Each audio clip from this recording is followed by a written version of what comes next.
+1 class. Linear momentum बेटा आपने 9th में पढ़ा था। ठीक है, it is defined as the product of mass and velocity of the body. Linear momentum किसी भी बॉडी का मैं डिफाइन करना हो तो क्या कहोगे, प्रोडक्ट लिख दो सीधा ही, क्या होता है उस बॉडी का मास कितना है और मल्टीप्लाई कर दो उसकी वेलोसिटी कितनी है।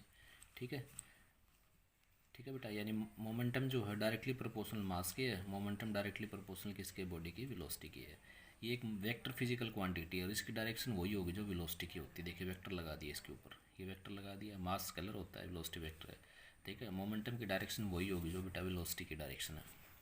ऐसा यूनिट कोई मोमेंटम की पूछ ले तो क्या होती है, यहाँ से लिखो, मास की क्या होती है किलोग्राम और वेलोसिटी क्या होती है मीटर पर सेकंड। डायमेंशन भी आप फर्स्ट यूनिट में मैंने आपको लिखना सिखा रखा है, केजी यानी किसका है, मास का, तो मास का डायमेंशन हम होता है, ये लेंथ है यानी मीटर है, मीटर का डायमेंशन लेंथ का एल होगा, सेकंड का टी होता है, और इनवर्स लगे तो यहाँ इनवर्स लगा दो।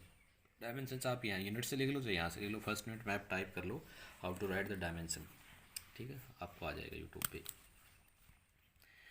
अब पढ़ेंगे हम न्यूटन्स का सेकंड लॉ ऑफ मोशन क्या होता है, what is the second law of motion, या Newton second law of motion बोलते हैं इसको। ठीक है, फर्स्ट लॉ हमने पढ़ लिया, क्या था बेटा फर्स्ट लॉ, जब तक किसी बॉडी के ऊपर, जब तक किसी बॉडी के ऊपर एफ नेट जीरो है, ठीक है, एक्सटर्नल कौन सा फोर्स है, एक्सटर्नल एफ नेट जीरो है, तो उसका एक्सेलरेशन कितना होगा, नेट जीरो होगा। एक्सेलरेशन जीरो होने का मतलब क्या होता है, वेलोसिटी कांस्टेंट है भाई। ठीक है, ये फर्स्ट लॉ हमने पढ़ चुके हैं। आज हम क्या पढ़ेंगे, न्यूटन का सेकंड लॉ क्या कहता है। सेकंड लॉ क्या कहता है, the rate of change in momentum. किसी बॉडी का रेट का मतलब होता है समय के साथ, जहाँ भी रेट लग गया ना फिजिक्स में तो समय के साथ होता है। The rate of change in momentum, rate का मतलब मोमेंटम चेंज होना समय के साथ। फिर से सुन लो एक बार, the rate of change in momentum यानी समय के साथ मोमेंटम में जो चेंज होगा, रेट जहाँ भी लग जाता है फिजिक्स में क्या कहलाओगे, क्या कहलाएगा, समय के साथ। The rate of change in momentum is equal to किसके बराबर होता है, फोर्स अप्लाइड। ठीक है, यानी बॉडी का जो मोमेंटम समय के साथ चेंज होगा वो किस पे डिपेंड करेगा, फोर्स पे। ठीक है, फोर्स ज़्यादा लगाएंगे तो मोमेंटम ज़्यादा चेंज होगा और कम लगाएंगे तो मोमेंटम कम चेंज होगा। ठीक है, यानी force applied change occurs in the direction of force, और जो चेंज होगा ना वो फोर्स की डायरेक्शन में ही होगा। ठीक है बेटा, जैसे फॉर एग्जांपल एक क्रिकेट प्लेयर क्या करता है, बैट्समैन बॉलर क्या करता है, प्लेयर की तरफ, बैट्समैन की तरफ बॉल फेंकता है, और क्रिकेट का जो प्लेयर है, जो बैट्समैन है, वो उसको हिट करता है। ठीक है, जिस डायरेक्शन में वो फोर्स लगाएगा ना उसी डायरेक्शन में बॉल जाएगी।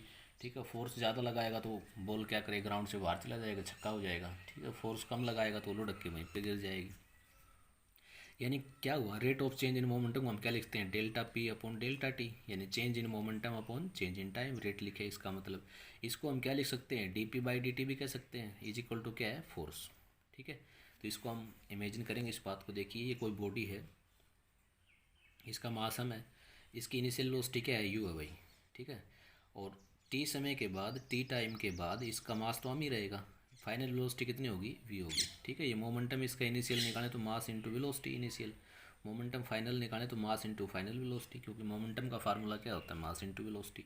तो यहाँ पे इनिशियल मोमेंटम हो गया और ये कौन सा मोमेंटम हो गया, आपका फाइनल मोमेंटम हो गया। ठीक है, तो हम क्या जानते हैं सेकेंड लॉ से, जो फोर्स अप्लाइड है वो किसके बराबर होगा, डायरेक्टली प्रोपोर्शनल होगा change in momentum, delta p upon delta t. ठीक है, ये क्या करेंगे, d p by d t कह सकते हैं इसको। डी पी क्या चीज़ है, change in momentum, change in momentum क्या लिखेंगे, final momentum minus initial momentum, तो momentum final minus momentum initial, into में डी टी, टाइम में कितना चेंज हुआ भाई, टी, ये देखिए ले रखे हैं, टी समय के बाद, चेंज इन टाइम, यहाँ पे टाइम जीरो था, यहाँ पे टाइम कितना होगा, टी होगा, ऐसे इमेजिन कर लो आप। ठीक है, यानी चेंज इन मोमेंटम निकालें तो क्या होता है, final momentum minus initial momentum, यानी जो फोर्स था, फाइनल मोमेंटम की वैल्यू कितनी है, mass into final velocity, initial momentum की वैल्यू कितनी है, mass into initial velocity upon क्या आ जाएगा, टाइम आ जाएगा। यहाँ से आप देखोगे तो मास कॉमन है, मास को बाहर ले लो बेटा, तो क्या लिखेंगे, वी माइनस यू, मास बाहर आ गया अपॉन क्या है, टी। लेकिन एक्सेलरेशन हमने पढ़ा था क्या होता है, change in velocity upon time, यानी v minus u upon t क्या होता है, एक्सेलरेशन। ठीक है, तो यानी यहाँ से क्या आ गया, एफ इज इक्वल टू क्या आ गया, हमें आ गया भाई, यानी फोर्स इज इक्वल टू क्या आ गया, मास इंटू एक्सेलरेशन, यानी ये भी न्यूटन का सेकंड लॉ है। न्यूटन का सेकंड लॉ क्या देता है हमें, क्या देता है, फोर्स की डेफिनेशन दे रहा है बेटा। न्यूटन का सेकंड लॉ हमें किसकी डेफिनेशन देता है, फोर्स की। यानी यहाँ पे एरो लगा के लिखा मैंने 95% वैलिड इन आवर सिलेबस, ये हमारे सिलेबस में 95% वैलिड है भाई, ये फिजिकल टू हमें न्यूटन का सेकंड लॉ कह सकते हैं हम। यहाँ से मैं वापस यही बात प्रूव कर दूंगा, कोई बात नहीं, वापस वैल्यू रखना शुरू कर दो, एक्सेलरेशन की रखो, चेंज इन मोमेंटम आ गया अपॉन टाइम, बस वापस आ जाएगा।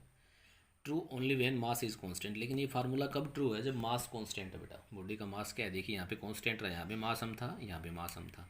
ठीक है, ये फार्मूला कब तक वैलिड रहेगा? जब तक बॉडी का मास कांस्टेंट है। जब बॉडी का मास चेंज होने लग जाए तो बेटा ये फार्मूला वैलिड नहीं है।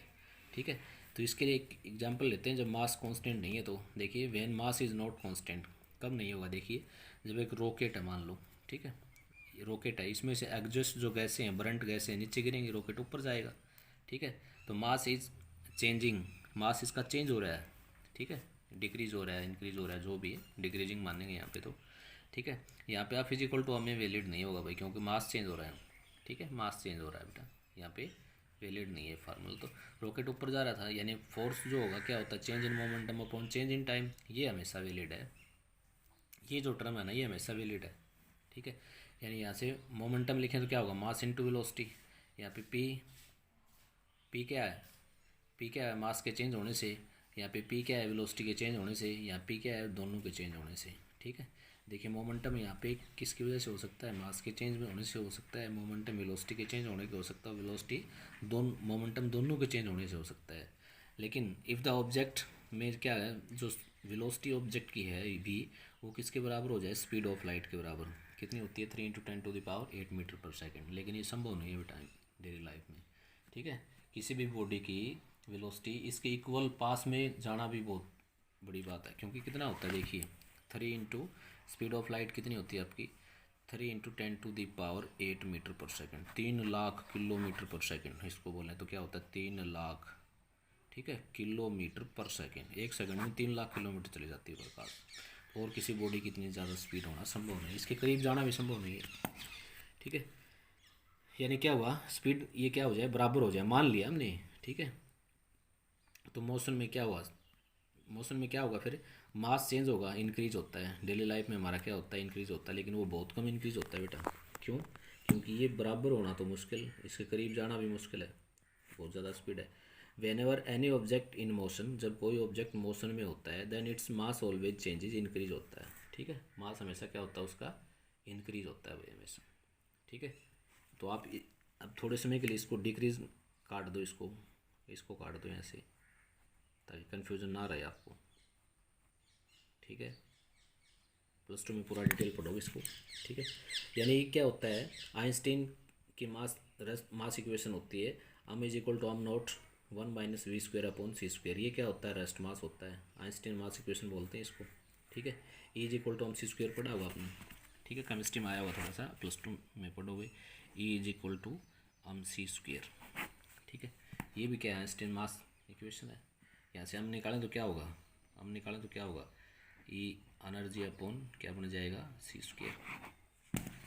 यानी यहाँ से एक इक्वेशन हमारे पास ही आ रही कि आइंस्टीन, इसको भी बोलते हैं एक्चुअल मास। ठीक है, क्या होता है बेटा? ये एक्चुअल मास है। ये क्या होता है? बॉडी का रेस्ट मास है। और ये 1 - v²/c²। एग्जाम्पल ले लो एक बार, जब जो वेलोसिटी ऑफ बॉडी की है वो इसकी आधी हो जाए, देखिए आधी हो जाए किसकी? स्पीड ऑफ लाइट की। तो यहाँ पे वैल्यू पुट करके आप सोल्व करके लाओगे ना, तो इसको एक्चुअल मास कितना आएगा? m0 तो रेस्ट मास था, इतने टाइम्स इंक्रीज होगा। देखिए फैक्टर इसके साथ में आ रहा है। ठीक है, इसका मतलब क्या हुआ? जब भी कोई बॉडी मूव करती है तो उसका मास बढ़ता है। याद रख लो ये बात, जब तक फिजिक्स पढ़ो। जब भी कोई बॉडी मोशन में होती है तो उसका मास क्या होता है? बढ़ता है भाई। ठीक है, वो ये नहीं है कि 2 किलो बढ़ गया, 5 किलो बढ़ गया। वो किस पे डिपेंड करेगा? इस पे डिपेंड करेगा। देखिए, ठीक है, क्योंकि ये तो बहुत ज़्यादा है भाई। ठीक है, ये इसके बराबर होना तो मतलब ही नहीं है, नामुमकिन है। ठीक है, लेकिन आधी होना, मान लिया हमने आधी हुआ, तो भी देखिए यहाँ पे मास बढ़ा। ठीक है, अगर ये और ये दोनों वेलोसिटी बराबर हो जाए ना, तो मास काफ़ी बढ़ जाएगा।